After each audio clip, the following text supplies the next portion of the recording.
discussing a few topics that hold a special place in my world: Virtual Design Master and community involvement. My guest is no stranger to either of these topics, Eric Wright. Eric, why don't you tell us a bit about yourself? Well, thank you very much, Paul. It's always a pleasure to be on a podcast. Even easier when I'm not the one hosting it, so that I don't have to do as much work. And it's just great to see, you're creating some great content, and I'm glad to be able to be a part of it. For folks that don't already know me, my name is Eric Wright. I am easily found as @DiscoPosse on Twitter. I'm the author of DiscoPosse.com, and my Clark Kent, my daytime gig, is I'm the technology evangelist for Turbonomic. And beyond that, I'm kind of a large community advocate through a whole bunch of different avenues, including like VMUGs, meetups, Interop, and a whole bunch of other exciting sort of community-oriented groups, and of course, also the co-creator of Virtual Design Master. So that's how I ended up meeting you, Paul, and yeah, it's been a lot of fun. Yeah, absolutely. I will say for the listening audience, Eric is in a hotel room on hotel Wi-Fi, so if there's little blips in the audio, that would explain it. But yeah, the unfortunate warble of hotel Wi-Fi. These are the plight of the traveling evangelist. So yeah, with Virtual Design Master, where did the idea come from? Who's all behind that? Who's the creative team? It was one of those funny things that I used to watch, the reality TV type stuff, but not like Survivor Island, more like I really got into this fun show called Ink Master, which is around like tattoo artists, and I don't have a tattoo on my body, so it's kind of fun to watch other people get it. And I kind of watch this, and you see these like Kitchen Master and all these different something masters, and I had this idea. I thought it would be pretty cool to do that, but do it for technology. The idea of like putting some kind of like really interesting problem in front of somebody and letting them sort of architect their way through it. What could they come up with as far as like a document and a plan in a period of time? And I thought it would be kind of a neat idea, and I mulled it over, and I ended up talking with my good friend Angelo Luciani, who's was also co-leader of the Toronto VMUG with me at the time. And I chatted with Angelo, and he kind of, you could see he was kind of thinking about it. And he says, yeah, it's interesting. And we actually had a fairly grand idea to actually do this so that it would culminate, as a live event at VMworld. And our real goal at the time was to be able to have Steve Herod, who was then CTO at VMware, have him be like one of the final judges. And so we thought, if we create this crazy, fun community thing, then maybe that would be literally, it's like a neat way to meet Steve Herod. Like that was probably the selfish, reality behind it. But I also thought like it's a great way for people who are kind of like VCDX-ish, I'll say, like people that are advanced technologists and they're like thinking like architects, and maybe they're not ready to go the final mile with a VCDX. And so Angela and I had this idea, and we said, as soon as we each got to our respective homes, we were like texting back and forth for an hour, trying to figure out how do we do this. And we ended up meeting, at lunchtime at work the next day and saying, like, all right, what would it actually take to run this? And we came up with the idea, and like that was, 4.5 years ago. And we've since, done this. We're heading into the 5th season now. And then what was really fun about it was the idea. We thought, well, why don't we reach out to the community and get ideas for what the storyline and what the challenges would be, because we thought that would be even better, have it be driven by community, and with the hope that maybe somebody who's like a small business or like somebody who's like a charity or a community organization says, hey, they want to design something, and we could have the community design it for them. That's really was kind of like an altruistic hope. And then we ended up getting a design from somebody who was, who's well known in the community right now, of course, and also, the creative director for Virtual Design Master, and that was Melissa. So Melissa, who is at VMIS33 to everybody else, she gave the idea for this post-apocalyptic zombie, scenario that people would have to design through, and that became the format for the first Virtual Master. And then, as the Melissa joined onto the team, and of course is our creative director and does all the storylines and a lot of the designs, along with me. Obviously, there's incentives, there's prizes involved, there's training involved. How did businesses react when you reached out to them and said, "Hey, would you like to sponsor this brand new idea we had, which we have no idea how many people will sign up for or how far it will go"? This is where the fun part is. If you've ever seen, there's a movie by Morgan Spurlock, who's famous for, of course, the Super Size Me, McDonald's, oriented movie. He did another follow-up movie called The Greatest Movie Ever Sold, and his goal was to have the entire movie paid for by sponsors and have it be about sponsorship. And he talks about the struggle of getting like the first one on board. Let me tell you, Paul, we lived this struggle because imagine going to people saying, you have no idea what this is or who we are. Maybe you know who we are. And we've got this idea we want to run this thing where we have no competitors, we have no other sponsors, we have no format, and we're going to do it over YouTube because it's free. But hey, would you like to be able to donate, anything, like whether it was like books or, the whole goal is to kind of get like NFR access for products and stuff. And that first year was actually even challenging to find, that kind of level of sponsorship early on. And we got closer and closer to the, respective launch date. And I created like a little PDF, which is like kind of a media package. And again, you're telling people that you think it's going to be cool, but, you don't know. And a lot of vendors sort of said like, oh, it's just really neat. Let us know how it goes and give us a sense on what the numbers are like, and then we'll definitely take a look at it next time around. And, you can understand why they have to do that because it's meant like a lot of advertising becomes lead generative, and there's a true business people sponsor a lot of things. And so we found out the hard way, we're going to have to stand this up on our own. And so Angela and I sort of pitched together and we said, like, I don't care if we have to go out of pocket, $500 a person, like, let's just do this. And then even finding competitors, again, you poke it out on, it was kind of a slow curve, of getting people in. Like, we started to see people get interest, and then as we got really close to it, we went out and we said, all right, everybody ready? We confirmed some of the people that had emailed, and we had literally the thinnest possible group, but we had like about $500 worth of prizes of like books and other things, as well as like free USBs and stuff. And then the team at Bare Metal Cloud, through some really good community connections, got turned on. So it was really, really cool because it was actually my friend Chaz, who he now works for VMware as a TAM. He was doing work, sort of consulting, I think, with Bare Metal Cloud, and he says, "Hey, why don't we see if we can get them to host it for us?" And so they actually gave us free hosting for the final challenge that first year, and that was effectively like probably about $600-700 worth of hosting time. And to top it off, they actually, so JP, who's the CEO there, he actually said, I'll give each of the winners, like the last two people, another like $500 credit or something towards services so they can keep using it if they want. And that was really, really cool. So that first time around was a lot of leap of faith for us, for competitors, and for sponsors. And then the second time around, it was a little easier because we had a bit of interest, and some people, sort of had seen it happen before, and you had a bit of a point of reference. So it was definitely, but that first year was challenging, but a lot of fun. There was a lot of times where we said, I don't think that we can do it. And I just kept pushing and like, no, we've got to do this. Like, we've got to at least go the distance on it and have it tip over at the end. Like, but let's not give up before we give it a try. So I was a competitor in the 4th season, and somehow, amazingly, I ended up in 3rd place amongst a field of really great competitors, intelligent folks, great designs.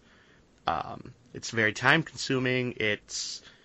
I joked that I got a lot more great hairs because of that. It was fun, but it was super beneficial, I thought, because it exposed me to new technologies that I had never touched before. I'd never heard of Bare Metal Cloud previous to Virtual Design Master. Obviously, everyone's familiar with Azure and AWS, but it was a new platform to play around with. It forced my hand at finally sitting down to learn some automation, which is a skill I've known for a long time that's absolutely necessary, and at the time, 2016, 2017, and going forward. And because of my involvement with some of these tasks and some of these challenges, I've actually been able to spin that into going to my boss and saying, so I did this thing on the internet, you can watch it. I hope I didn't make a fool of myself too much, as I'm getting judged by some brilliant minds. And I said, but you know what? I learned the power of AWS. We should probably be doing this. Let's utilize these tools. Let's work with that. This is kind of where I see things going. And now I've got quite the large AWS project coming my way at work. And I'm like the go-to guy in our office, in our company. We have 2 offices here in this great state of Wisconsin. So like there's many, many benefits that I've seen from doing this, aside from meeting great people from around the world. What have other competitors told you that has they've benefited from this contest? That's like, I almost well up a little when you hear stories like that, because that's exactly, what we really wanted to achieve. The hope was to, we had friends that are in the community, and that first time around we had Chris Wall, we had Josh Atwell, we had a lot of other guest judges, we had a lot of great contributors to being judges along the way, and as a part of that, they were committing a ton of time. And through those introductions, and like just even if it was like for just the period of that time, we had people that got to meet new people and get inspired by like kind of meeting their mentors and stuff.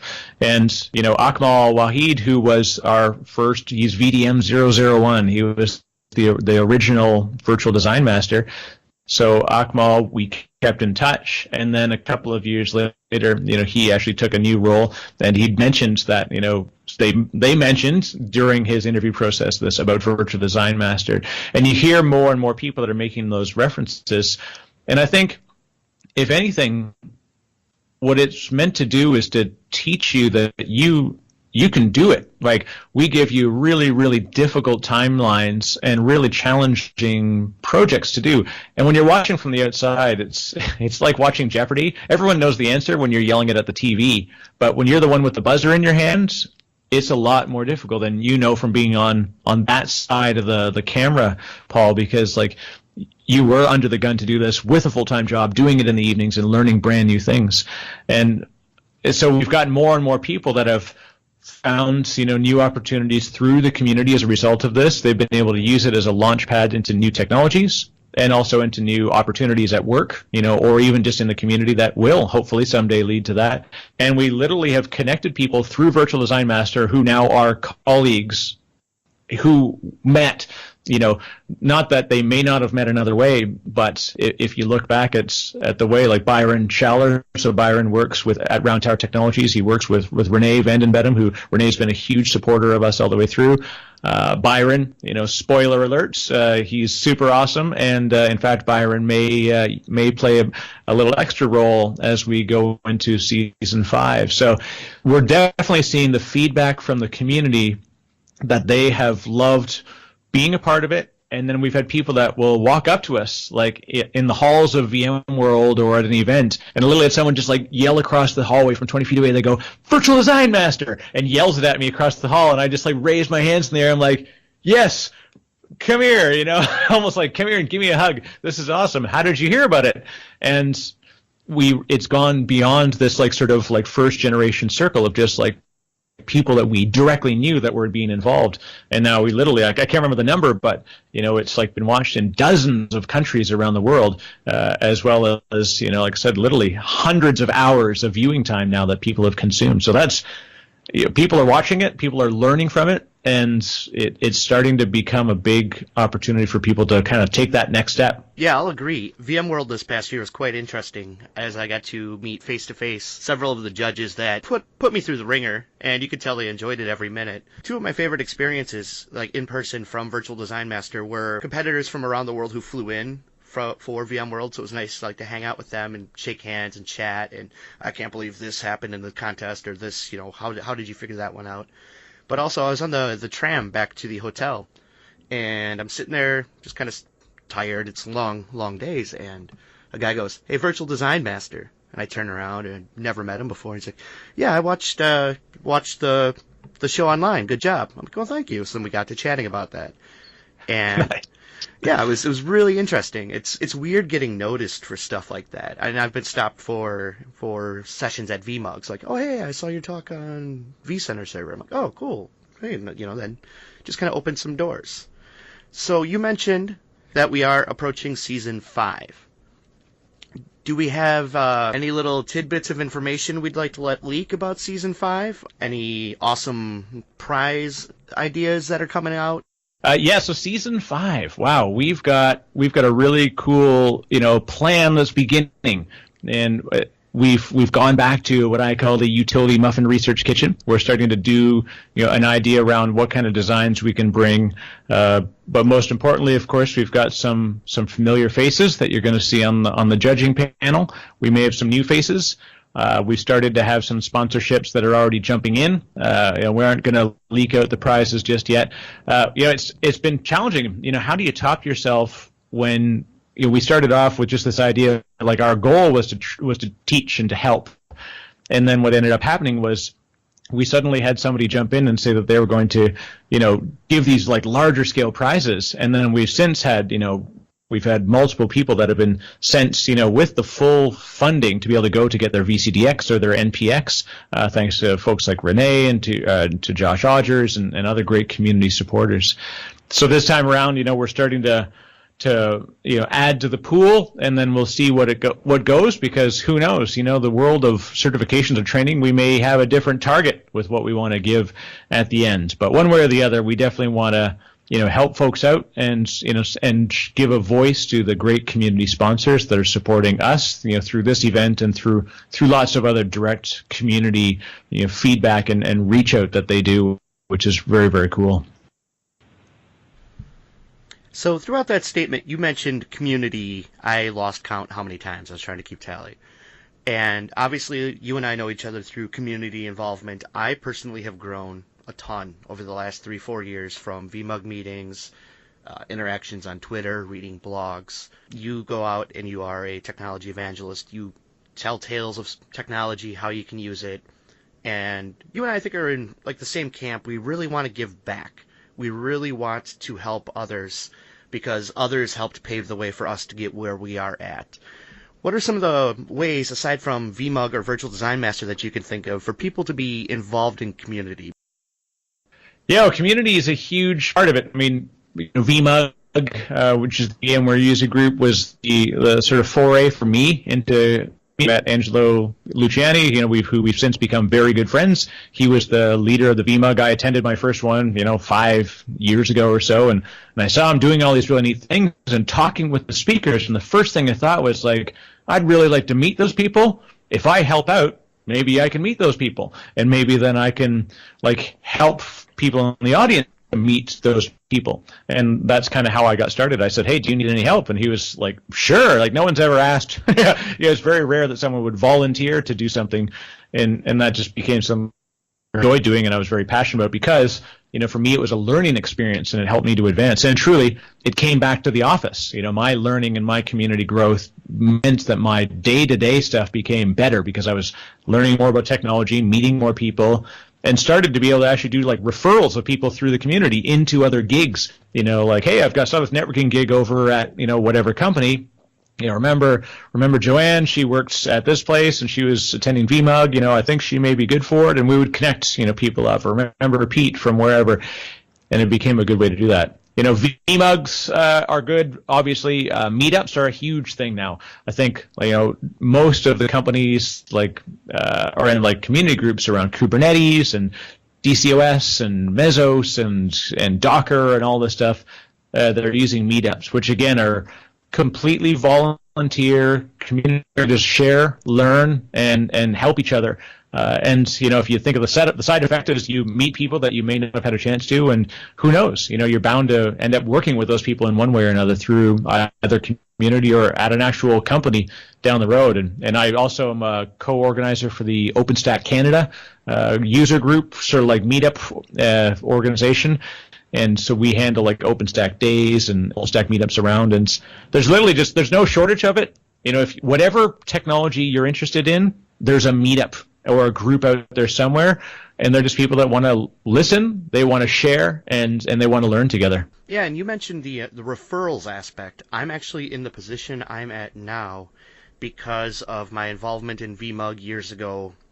I met some people. I wrote a few blog posts before I even broke into the IT field about, well, how does one do this? Where do I go? And so I interviewed a few people, put up this nice post, and they followed me on Twitter. Flash forward a couple of years, I looking for a job. There was a change at the employer that I was at. And hey, if anyone knows of any leads, I'm looking, you can find my resume here. And within 20 minutes of that being posted, I got a message from my now coworker, hey, we've got a role, I think you'd be great for it. Obviously I've known you for years, following you on Twitter and your blogs. So sure enough, I went in, interviewed, it was a great fit, it's been a great company. And so being out there and being involved, like aside from learning, I think more so than recruiters and job boards, it's who you know is going to help you get your next big role in IT. At least that's the way it feels to me in 2017. Yeah, I think that's the big thing that we see now is my most recent role before this one when I was at Turbonomic. I worked at Raymond James Financial, and when I interviewed for that gig, that was like through a recruiter, and the manager who was there, he was super, God, he's a really great guy, and so Mark Kumont, he was out in Vancouver, and we just sat down, had a coffee, and what ended up happening was he said, like, I'm looking for a people fit, and we're going to figure that out through a chat. He says, your resume is perfect, but let's figure out if we're going to be a people fit. And being in the community gives you the chance to be that people fit in advance, because that's really what it is, right? It's a team, and while you can hire a bunch of A players and like ringers, you need people that are going to work together as an organization, as a team, and collaborate. And so when you have that outward face in the community and you're meeting people and talking and listening, you really, really get a chance to kind of do that first interview without really realizing you're doing it, which is kind of cool.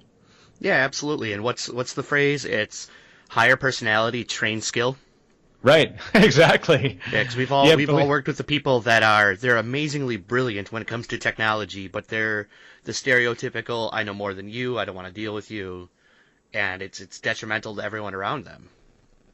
Yeah, and there's definitely there's powerful personalities that you get an opportunity to meet and see that in advance, and it's a really interesting thing that it sounds like it's targeted towards people who are extroverts and whatnot. And truthfully, I'm pretty introverted. It still scares me to speak publicly. I still really need to detach from huge crowds all the time. I really honestly struggle with it a lot of times, because it's like you're at an event for 5 days long and everybody's like, it must be great because you can just hang out with people all day and night. I'm like, no. I literally want to just put in noise canceling headphones and walk the opposite way from the event, because I need to slow things down. I need to kind of detach a little bit. But so for people that just are going there and just listening, that's the greatest thing. And the reason why I talk is so that I can spur a conversation, so that I have a chance to listen. That's why I love getting people talking. It's because I could say, because I could hear their views on things, and that helps me to formulate better information and better views and learn. And then, like I said, eventually, it becomes a job referral thing, because people can say oh yeah, I know that person through a meetup. I met them at the OpenStack event or whatever. Going back to VMUGs, my background's obviously virtualization. I've spent a lot of time at VMUGs. I'm starting to get involved more so with other technologies. We've all seen it, and I think a lot of us have complained about it, and I've talked to a lot of folks at VMUG about how the sessions lately seem to be more and more marketing. It's harder to get companies to justify doing just a technical session, whether it be on their product or bringing in a customer who uses their product and saying, hey, look what these disk drives did for us, or look what this video card did for us, versus, well, if you use our drives, you'll save 6 cents per gigabyte compared to our nearest competitor. Getting somebody up there to speak and to be involved is the hardest part. I wouldn't say pushed one of a few of the guys I've met through Wisconsin VMUG to do it, but we've definitely tried to encourage them. We'll sit down kind of like this, and we'll chat, and they'll tell a story about what they did. I'm like, why don't you just get up on that podium and tell everyone else that story? that's useful. People don't think they have something useful to share. With you being I forget, current or former VMUG leader? I am a current co-leader of the Toronto VMUG. So okay. There's been some. It's been a long run. I know there's recent changes around a lot of the vendor-oriented leaders, but so far, yeah, I'm actually still a co-leader of Toronto. Okay. So with you being a leader, trying to get good content for your meetings, how have you convinced folks like me, people who've I don't know what to say, how do you motivate people to get up there? Because that's kind of what I'm hoping with this part of our chat today is somebody will listen to this and go, you know what, maybe I should get up there because VMUG's done a lot for me. Yeah, I can tell you that I'm 100% of the successes that I've gotten in my career have been a result of stuff that I've done by pushing myself. And the best thing you can do is push yourself in a community of people who are not there to judge you. And it's a peer level group. No matter what the person in the audience technology meetup is, they're your peers. They may be the CEO of a small startup, they may be the sysadmin, they may be a developer, they may be a developer advocate. Who knows? Like any of an array of titles, they are there. Watch everyone in that room succeed, and our singular goal is to learn and watch somebody be successful at it. In the technology world, that's the pitch, right? And I wrote a blog for it recently, and it's on the Turbonomic, turbonomic.com/blog. That's we have both our corporate and our community side blog there. And it was about how to do great community presentations. In my company, I'm very lucky that they let me go to VMUGs and to meet, to Interop and to the Software Expo, all these different events. And I rarely talk about Turbonomic because the goal for us is to empower the community. And so just have a fun, excited conversation about a technology that I've learned and that I'm excited about, and encourage people to do the same thing. In the Toronto VMUG, we've had community speakers come up and same thing. We'll say hey, what kind of stuff are you working on at the office? Oh, well, I'm doing the neat thing with SDN, or I'm doing the thing where I'm porting servers from physical to virtual. And oh, cool. How are you doing that? And I literally am just learning from them to say, okay, this is a good story I can bring back to somebody else. And then you say to them hey, look, have you ever thought about, would you want to share this? We'll give you a half hour, 45-minute slot, whatever you're comfortable with. And it's a great, and you can see people are nervous when they do it, but they really, really, they shine when they're up there. And that's an amazing thing to watch because we can help them to get over any of the challenges they've got around public speaking, hopefully, and because they take that back to the office too, because then all of a sudden they're in a room with their peers and they want to be able to speak up strongly and confidently, and that's a huge advantage when you go back to the office, because if you want to advance your career, you're going to probably have to speak up in a room where you're not being asked to speak. You're going to have to just say, oh, hey, while we're talking about this, and literally just jump in. So public speaking's a good way to help you with that too. To add on to what you said there, and I'm going to throw out this little disclaimer, the ExploreVM podcast is not sponsored or taking sponsorships, but there are a few companies that I am amazingly grateful for the way they handle their VMUG sessions. Turbonomic and Rubrik jump to mind because you walk in, you're going to learn something if Eric Wright is giving the session or if Chris Wall from Rubrik is giving the session. They're just technical stuff that's useful.